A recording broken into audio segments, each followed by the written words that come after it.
we've now just moved our eyes up, and now we're going to come in the other direction. So I have a solid gap, solid gap. So this just happens to be the way I want it done. So we're going to work along. So we need to create the first grid shape first, because everything is in about grids, right? So let's do that. So 1, 2, and 3. So there's your double crochet, which is your chain, but it actually equals a double crochet. And now we're going to come into the solid. So now the solid consists of 3 double crochets in a row. So let's go again. So we're just going to go right into the actual gap itself and double crochet 3 times. And you're noticing I'm not even bothering to go into the stitches. I'm just going right into the gap. It will spread itself out. Okay, so there's your solid piece, and now we want to concentrate on getting the next grid formation in there. So you want to maintain that grid. Okay, so now we've got an empty here, so we're going to chain, and then coming back in, and we want to form it back to the actual grid underneath with the double crochet. So you're seeing that your crochet is not just crochet, it's like grid work basically. And now we have another solid. So now we just put in 3 double crochets right in a row.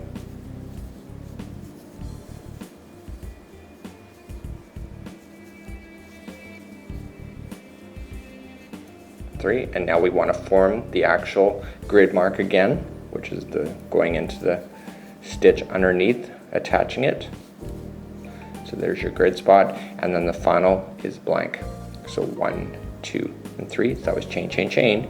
And now what we want to do is we don't want to wrap it around into the gap. We actually want to pick an area and to form the actual square. So if you look at this and visualize it, shoot, I did that without really telling you, but we just come across 1, 2, and 3. So there's your chain across the bottom, and then you have 1, 2, and 3. There's your chain on the side, and then 1, 2, and 3. So you kind of want to go into the 4th one available on the chain.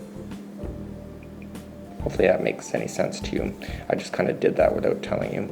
So now there we go. So even though it looks backwards, when I go to turn it around now, it's going to match exactly what you see. So in one direction we're working backwards, in the other direction we're working just fine. So moving your eyes up then, again, we've just finished off, we're just going to move our eyes. I would recommend that if you have a printer, I would print out the pattern that you're doing, or if you've done the graphing work, is to get a highlighter and remember exactly where you've gone. Now I've just chained up my 3, and then I've already started double crocheting for that first solid, just like so. And now I want to maintain the grid mark. So remember, everything is about 3s. Okay, so now I have a chain, or I have a gap, so 1, 2, and 3 going in.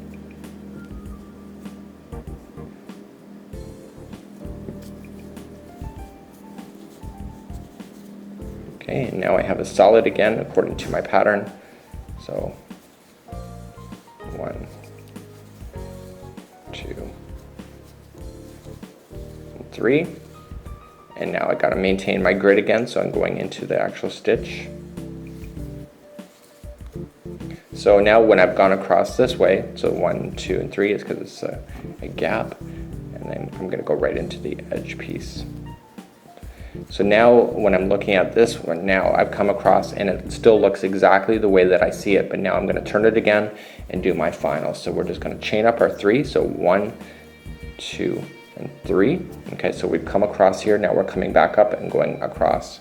So we're going to chain up 3, we're going to do another 3, 1, 2, and 3, because it was the 3-3 configuration to form that fake turn. And now we want to create the the gap, because that's the way we went up. And now the next 2 are solids. So going into the same stitches, okay, so you see that there's 3 double crochets. So you just want to use each one of those double crochets as a holding spot instead of going into a major gap like we did.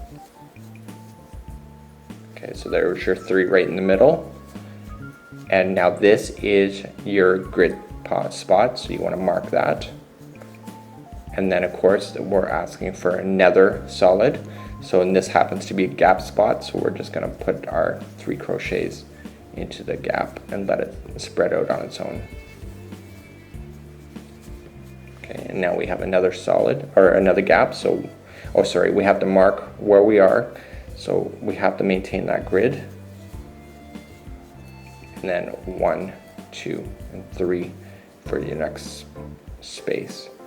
So basically we have exactly what we see on the screen, or do we? Not quite. So when you go to turn it back the other way, this way, it'll be completely right. So do you understand? You have to follow your lines up sequentially, like so, like a zigzag, and not just go start here and then here and here. For more free patterns and ideas, you can check out allfreecrochet.com and check out the links that are available in this particular tutorial on being able to find patterns and samples of filet crochet.